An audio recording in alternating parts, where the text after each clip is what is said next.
In the world of naval warfare, speed is everything. But what if I told you the fastest ships ever built by the US Navy didn't sink in battle, but were erased by a computer spreadsheet?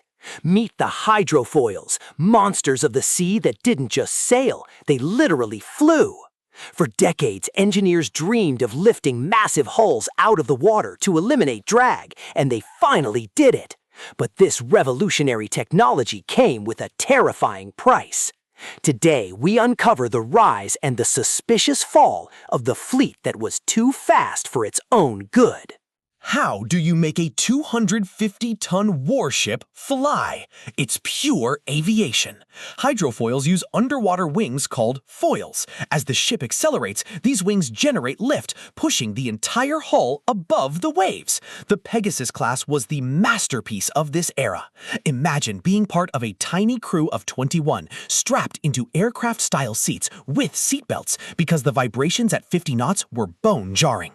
They used massive gas turbines, the same engines found in fighter jets, to turn the ocean into a highway. It wasn't just a boat, it was a low-flying missile with a 76mm gun. But flying at highway speeds on water is a deadly gamble. Unlike traditional ships, hitting anything at 40 knots is catastrophic. In 1991, the USS Aquila struck a 100-ton whale. The impact was so violent, it ripped a diesel engine straight off its mounts and warped the entire hull. In another incident, the USS Tucumcari hit a coral reef in total darkness, stopping dead in less than its own length and destroying the ship forever. From floating logs to sea creatures, these ships were incredibly fragile. One wrong move and the ocean became a brick wall. If they were so fragile, why did the Navy love them? Because they were the ultimate hunters.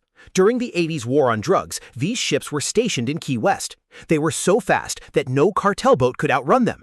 They accounted for a staggering 30% of all Navy drug seizures, paying for their own operating costs 5 times over.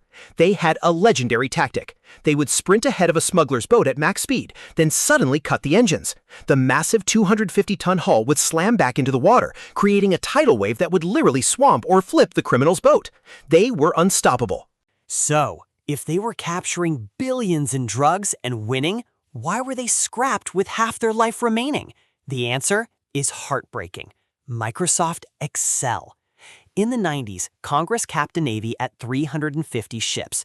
On a spreadsheet, a tiny hydrofoil counted as one ship, the same as a billion-dollar destroyer.